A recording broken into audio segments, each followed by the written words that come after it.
Elamusspa sai hiljuti täiendust uue helilahenduse näol ja see ei olnud mingi lihtne uus playlist, vaid siia kaasati oma ala tippspetsialistid, kellest üks on Taali Kask, kes on muusikapsühholoog ja helidisaini rajaja Eestis, kellega meil on võimalus täna ka vestelda. Tere! Aga kui meil on võimalus rääkida muusikaterapeudiga, siis alustaks täiesti algusest. Et kuidas üleüldse muusika mõjutab inimest, erinevad muusikad? No muusika mõjutab inimest väga, alateadvuslikul tasandil, kuivõrd me tegelikult kõrvu ei saa mitte kunagi välja lülitada, siis kõik helid, mis meie kõrvadest sisse jõuavad, mõjutavad meie ajutegevust ja seetõttu tekib meil ka hulgaliselt erinevaid reaktsioone muusika juurde. Näiteks võib-olla toon näitena, et kui on väga tempokas ja kiire muusika, kus on palju rütmi ja väga vahelduvaid helisid ja siis muusika võib meid ergutada ja jälle selline sujuvam, rahulikum helide liikumine, rahulik rütm, aeglane tempo võib meie liikumise kiirust aeglustada ja me rahuneme selle muusika juurde. Nii et tegelikult ütleme nii, et neid nüansse muusikas endas on hästi palju ja neid võimalikke reaktsioone, mis muusika juurde võivad tekkida, on ka hästi palju. Need on individuaalsed, igal inimesel võib, et sellist lugu, mis kõigile täpselt ühesugust mõju avaldab, sellist lugu ei ole veel kirjutatud, et muusika mõju on väga alateadvuslik ja väga individuaalne. Siit edasi minnes, kas on võimalik siis, et üks lugu, mis ühte inimest rahustab, võib teist ergutada või on ikkagi mingisugune mall, mille järgi me võiksime valida, et kui inimene soovib rahuneda, lõõgastuda, mingid kindlad helid, muusika või vastupidi, kui võib-olla mõnel hommikul on vaja natuke särtsu, et mida siis valida oma kuulamisse või playlisti? No nagu ma ütlesin, et või nagu sa isegi mainisid, et tõepoolest, et see üks lugu, mis ühte inimest võib-olla ergutab, võib teist inimest hoopis rahustada, et kui ise saab seda valikut teha, et siis ongi selline hea äratundmine, et ma valin selle muusika, mis mulle sellel hetkel soovitud mõju võib avaldada. Aga kui me räägime nüüd avalikust ruumist, nagu Mustamäe siin Elamusspa basseinide alad või kõik saunad on, siis me peame ikkagi arvestama, et siin on väga palju erinevaid inimesi koos, ehk siis, et meie lähtepunktid, milline on see heliline keskkond, on sellel tasandil, et kuidas muusika et millised karakteristikud muusikast, millist võimalikku mõju võivad tekitada ja mis on see taotlus, miks me seda muusikat siin mängima paneme, ehk siis, et milline on kontseptsioon, mis on see kontseptsioon. Ja seetõttu meie lähenemine, avalikule ruumile on ka see, et me ei pane mängima playlisti olemasolevast muusikast, vaid me loome ikkagi originaalmuusika, kus on arvesse võetud kõiki neid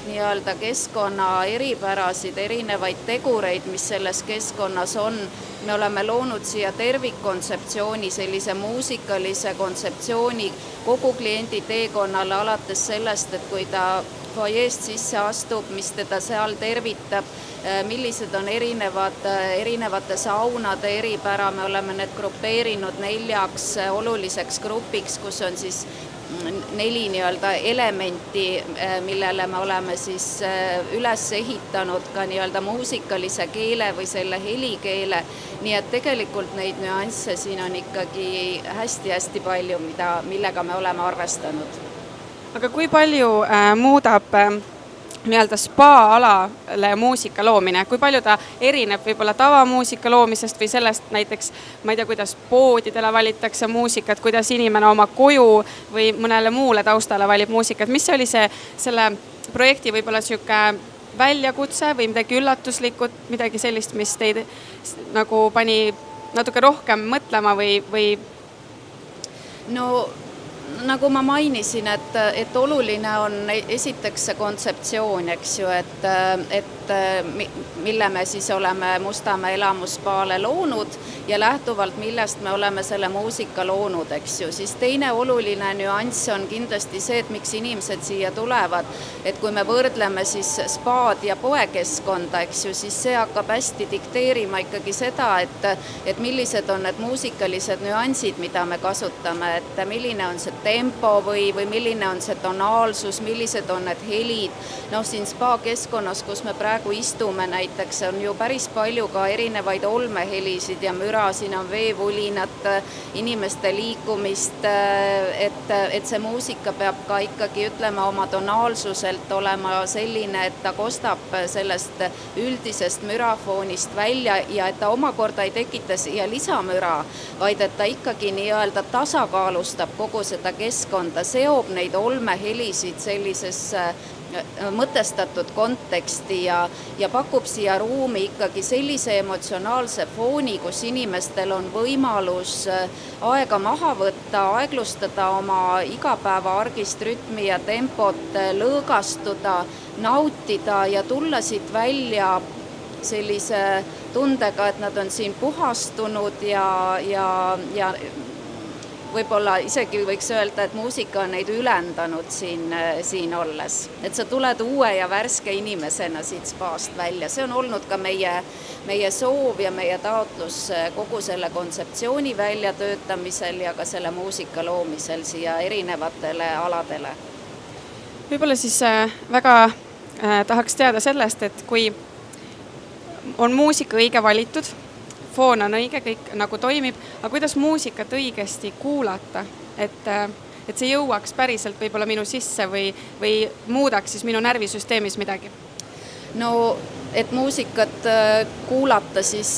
selleks tuleb ikkagi päriselt kuulata, et võib-olla lülitada ennast korraks kõigest muust välja ja võtta see hetk ja aeg ja ma ei tea, panna klapid pähe või kui on hea helisüsteem, et lihtsalt lasta üks hetk endal olla ja teadlikult kuulata, eks ju, et mis minuga juhtub või mida ma tunnen siis, kui ma seda mingisugust konkreetset muusikapala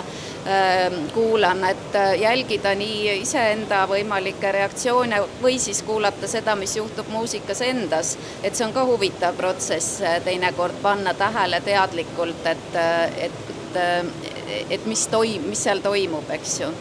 Et seetõttu võib-olla see, kui kokku võtta seda juttu, siis ongi see, et ikkagi võtta teadlikult aega ja kuulata ja seda on võimalus, ma arvan, igal ühel teha ikkagi individuaalselt ja oma rahulikus keskkonnas, et siin sellises kontekstis ta on ikkagi pigem selline üks keskkonnategur, mis ei tohi olla sõltumatu või nii-öelda juhuslik, vaid et ta peab toetama kogu tervikkontseptsiooni, seda sobituma siia sellesse keskkonda ja andma siia mingisugust lisanüanssi juurde, mis ei ole müra. Kui me räägiks korraks spetsiifiliselt siis saunas käimisest ja muusikast, siis kuidas võib õige muusika sauna kogemust mõjutada või teda sügavamaks muuta või vastupidi, võib-olla mitte nii sügavaks muuta? No kui me räägime võib-olla sellistest kuumematest saunadest, nagu siin elamuseski on, et siis sinna me oleme taotluslikult ka muusikalisi nüansse siis või loonud selliseid muusikalisi nüansse, mis seda soojust nagu võib-olla veelgi ka emotsionaalselt juurde annavad, et tõepoolest oleks võimalus siis